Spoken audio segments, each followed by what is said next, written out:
Olá, estudantes do 7º ano. Neste vídeo vamos comentar um pouquinho sobre conto, analisar algumas das especificidades que constituem um texto do gênero literário denominado conto. Eu sou a professora Rosa Helena Bueno, estou aqui fazendo a contribuição com vocês, na área de letras, de língua portuguesa e literatura.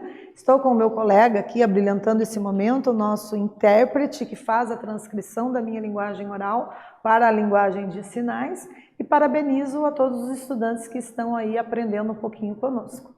Então vamos ver aqui o que preparamos, Para início de conversa, a gente começa com uma pergunta, Será que vocês gostam de ler contos? Acreditam que aquela partida de futebol que você assistiu de repente ou jogou poderia ser tema de um conto? E aí, o que vocês acham? O que será que é um conto? Então, o conto é uma narrativa breve e concisa, contendo um só conflito, uma única ação, unidade de tempo e número restrito de personagens.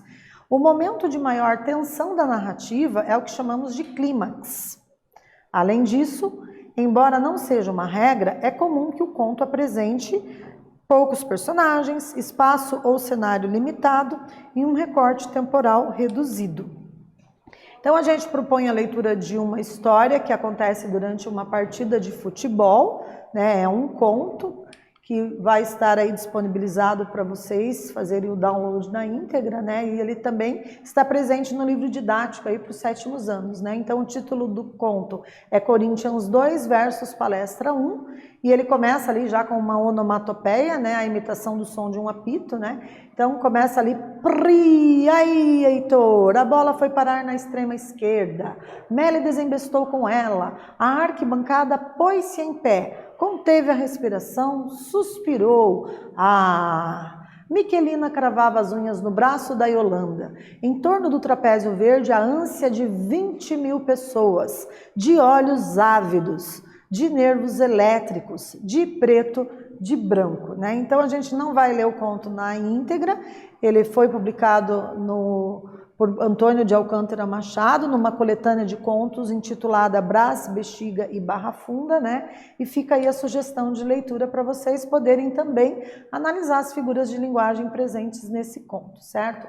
Então, as figuras de linguagem, como vocês sabem, são geralmente utilizadas em textos ficcionais, como contos, crônicas, romances, poesias.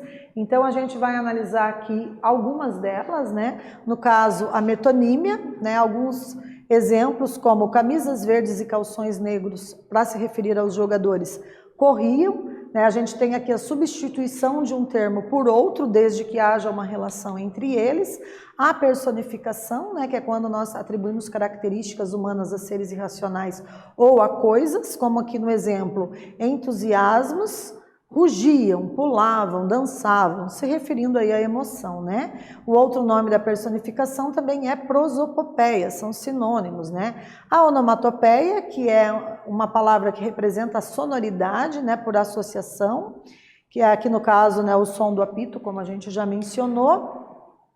E a gente tem aqui uma reflexão sobre a biografia do autor, Então, o Antônio de Alcântara Machado nasceu em São Paulo em 1901, e faleceu em 1932 no Rio de Janeiro. Esse conto está em uma coletânea, de sua obra famosa, aí, publicada em 1927, intitulada Brás, Bexiga e Barra Funda, certo?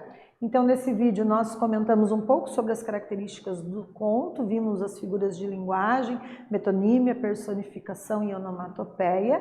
Espero que vocês tenham gostado e até breve.